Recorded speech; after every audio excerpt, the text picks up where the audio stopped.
আপনারা কেমন আছেন? আশা করি ভালোই আছেন। আপনাদের জন্য আজকে নতুন একটি ভিডিও নিয়ে হাজির হয়েছি।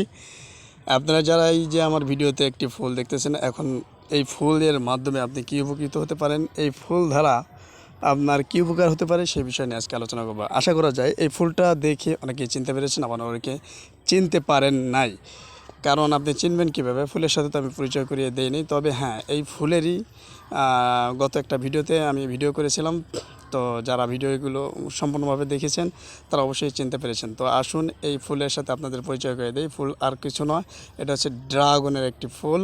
আপনাদের এর আগে ড্রাগনের একটি ফুলের সাথে পরিচয় করিয়ে দিয়েছিলাম।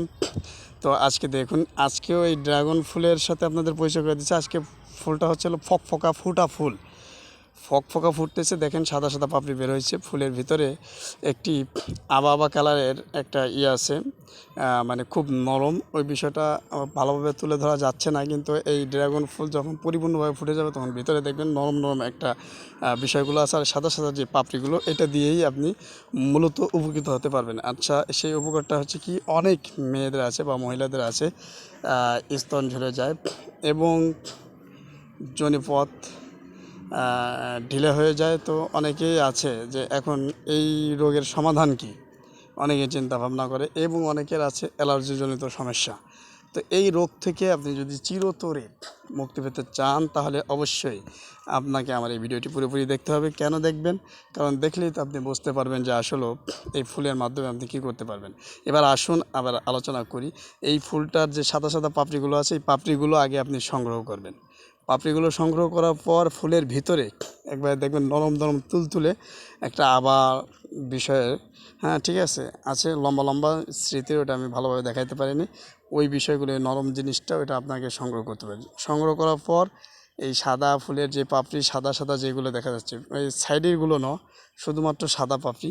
আর এই ভিতরে যে নরম স্থানটা আছে ওইটা আপনি বের করবেন। বের করার পর তারপরে কি করবেন, এই দুইটাকে অ্যাডজাস্ট করে তারপরে আপনাকে কি করতে হবে, এই ভ্যালেন্ডা করতে হবে। ভ্যালেন্ডা করার পর একবারে ক্রিমের মতো যখন হয়ে যাবে, এটা ক্রিমের মতো যখন হয়ে যাবে, যেইখানে আপনার অ্যালার্জিজনিত যার সমস্যা আছে সে কী করবেন, ছোটো ছোটো বড়ি আকারে তৈরি করবেন। তৈরি করে আপনি শুকাবেন, রোদে শুকানোর পর আপনি এটা ইউজ করবেন। তবে হ্যাঁ, যাদের অ্যালার্জি আছে তারা এই ফুলের সাথে আরও কিছু অ্যাড করতে হবে। সেটি হচ্ছে আপনি কাঁচা হলুদ এবং নিম পাতা অবশ্যই আপনি অ্যাড করে তারপরে বড়ি তৈরি করবেন। আসুন সামনে এগিয়ে যাই। তারপরে যাদের স্তন ঝরে গেছে তারা কি করবেন, এইটাকে যে মিহিন করবেন, আপনি ভ্যালেন্ডার করবেন। ভ্যালেন্ডার করার পর আপনার স্তনে আপনি সুন্দর করে ম্যাসেজ করবেন। এরকমভাবে আপনি 2 মাস পর্যন্ত যদি ঠিকমতো যদি কন্টিনিউয়াসলি আপনি করে যেতে পারেন, এবং যাদের যোনিপথে সমস্যা আছে, বেশি হয়ে গেছে, তো তারাও কি করতে পারেন, এইটা ওইখানে ইউজ করতে পারেন। ভালোভাবে মিহিন করতে হবে, ভ্যালেন্ডার করে তারপরে আপনাকে ওই স্থানগুলোতে লাগিয়ে দিতে হবে।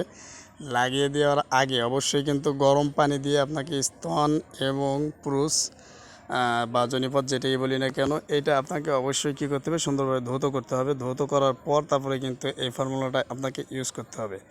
ফর্মুলা ইউজ করতে থাকেন কন্টিনিউ, অবশ্যই আপনি ফল পাবেন, ফলশ্রুতি হবে, অবশ্যই আপনি ভালো থাকতে পারবেন। এই ফুল দ্বারা আরও অনেক রোগের থেকে মুক্তি পাওয়া যায়।